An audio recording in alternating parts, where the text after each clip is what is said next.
নীলাবতী দেবী ঘরের কাজকর্ম সমস্ত কিছু সারছিল, আর এদিকে রিঙ্কি রেডি হচ্ছিল কলেজে কখন যাবে। দিয়ে রিঙ্কি তার মাকে বলে কলেজের উদ্দেশ্যে বেরিয়ে গেল। আর লীনাবতী দেবী সমস্ত কিছু নিশ্চিন্তভাবে মেনে নিয়ে রিঙ্কিকে বলে দিল সাবধানে যাওয়ার জন্য, দিয়ে সংসারের কাজ করতে লাগলো। হঠাৎ রাস্তার মধ্যে যখন রিঙ্কি হাঁটতে থাকলো, একটা বকাটে ছেলে তাকে দেখতে পায়। তখন রিঙ্কি মনে মনে ভাবে যে ছেলেটাকে, সেই বকাটে ছেলেটা রিঙ্কির পিছনে দিয়ে বাস স্টপ অব্দি চলে যায়।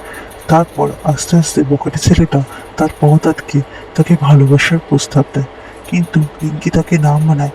তখন বকাটে ছেলেটা পকেট থেকে একটা বিষাক্ত কিছু বার করে।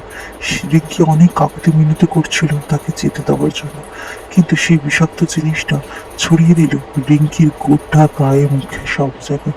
রিঙ্কি যন্ত্রণায় কাতরাতে কাতরাতে অনেক কষ্ট পেল। বকাটে ছেলেটা আরো উস্কানি দিয়ে চলে গেল। রিঙ্কির মা ডাক্তারখানায় গিয়ে ডাক্তার ডাক্তার বলে চিৎকার করে খুব কাঁদতে লাগলো। ভাবে তছনছ হয়ে গেল একটা পরিবার, ভেঙে গেল একটা মেয়ের স্বপ্ন, শেষ হয়ে গেল একটা মেয়ের উজ্জ্বল ভবিষ্যৎ। পুরো ভিডিওটা আসছে আমার এই চ্যানেলে।